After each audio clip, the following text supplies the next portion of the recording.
Now for our next award, I couldn't be more honored to honor the legendary Suzi Quatro with the She Rocks Icon Award. I think that's very fitting, right? Let's watch this clip. It's from the documentary about her life.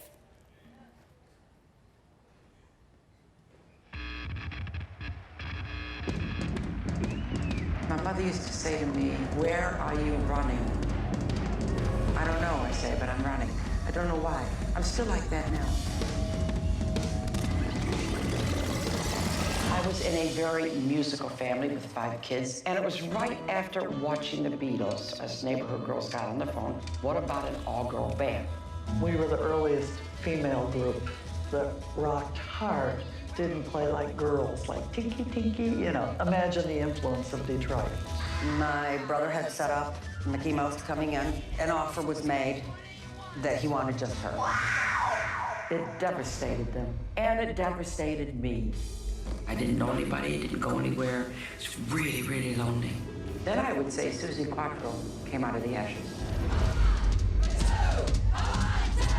He was first and broke the ice and kicked the door for us gals. I've never seen a woman with an instrument in a band. At that time, rock was a male-orientated business. She has transcended her gender. She is now just considered an icon. A lot of girls have tried to be Suzi Quatro, but when it's in the DNA, you can't fake that. Certainly her position in being like the first woman leading a band, lead heads like that. This woman has so much energy, so much talent. She could have done anything. She started expanding her career. In fact, that was hard on the marriage. Strange how people don't like you to step out of a box, do they? And I refuse to be boxed. And there's a whole chunk of growing up that got missed out. That's the person I'm trying to address now, that little girl. Yeah, I wouldn't tell her not to go. Just stop running so fast. She did far more than show that women could play music. She showed us that we could be who we were. Because with Suzi, there was never a question. Suzi had a dream in Detroit, and all these years later, she is still living that dream. That is amazing.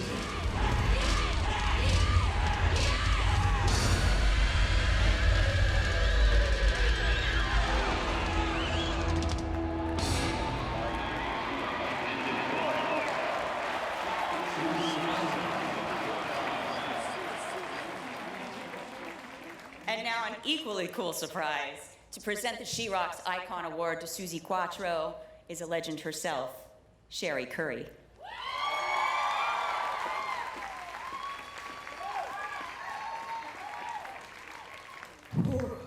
Boy, I get all teary-eyed when I watch that stuff about Suzi.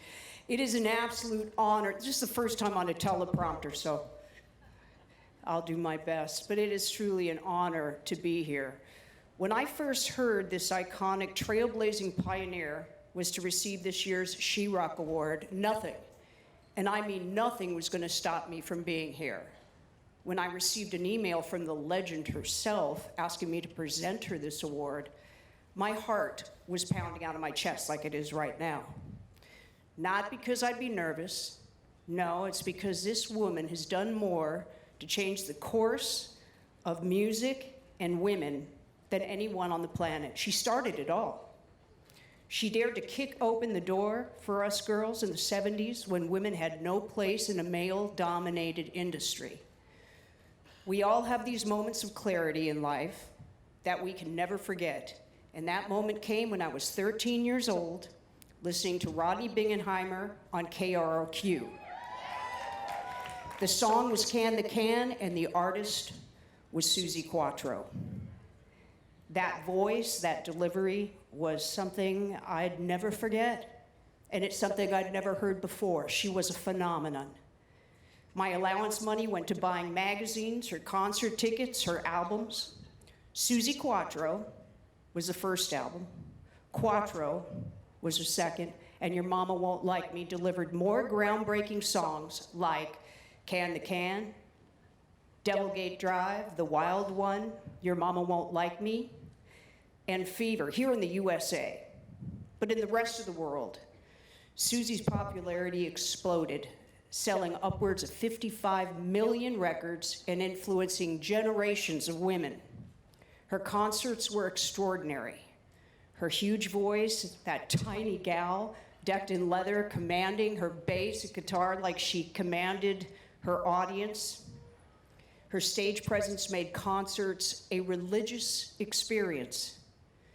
The Runaways and Joan Jett would not have existed if not for Suzi Quatro. That's a fact. I was there, I know. I can't chronicle the history of this truly iconic woman in 2 minutes, nor express my deep gratitude that I and countless others have for her, so I will end by saying,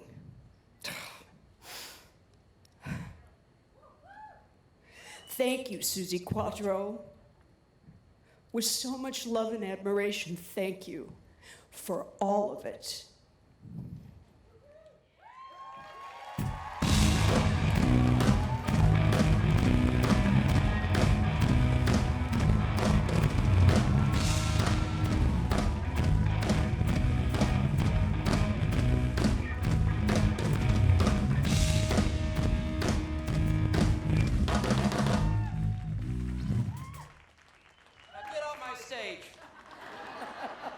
I love that girl. I have a speech already, but I'm probably going to say none of it because that's how I am. I just want to say at this particular junction here, I want to clear up a little myth about women. We do have balls. We keep them in our heads so they don't get kicked.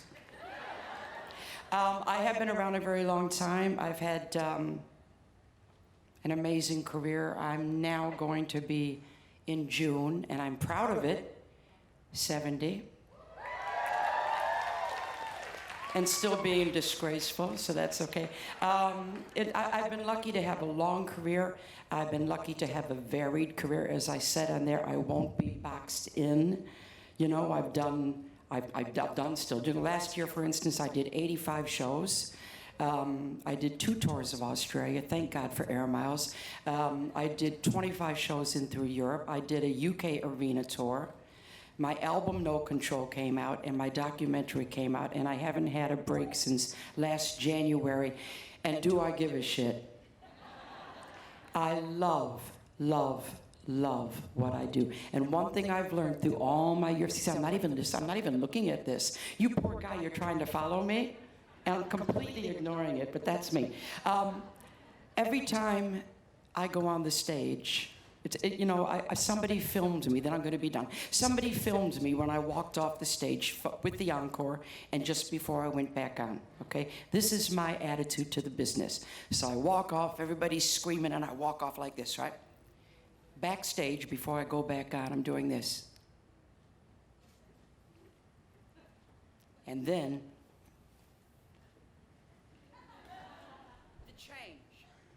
the change. You never take an audience for granted. Every single audience is a different audience. You get the Saturday night crowd out there, you know, these guys, you've all seen it. Entertain me, you know? Remember those guys?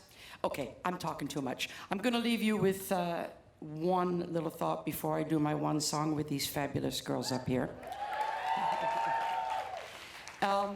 I got asked when I was like 35 years old. I mean, I'm 55 years in the business now. So I was like 35 years old, and a journalist asked me, stupidly, when are you going to retire?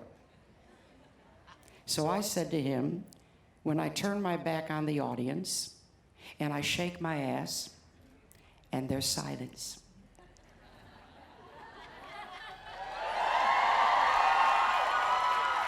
And that concludes what I have to say.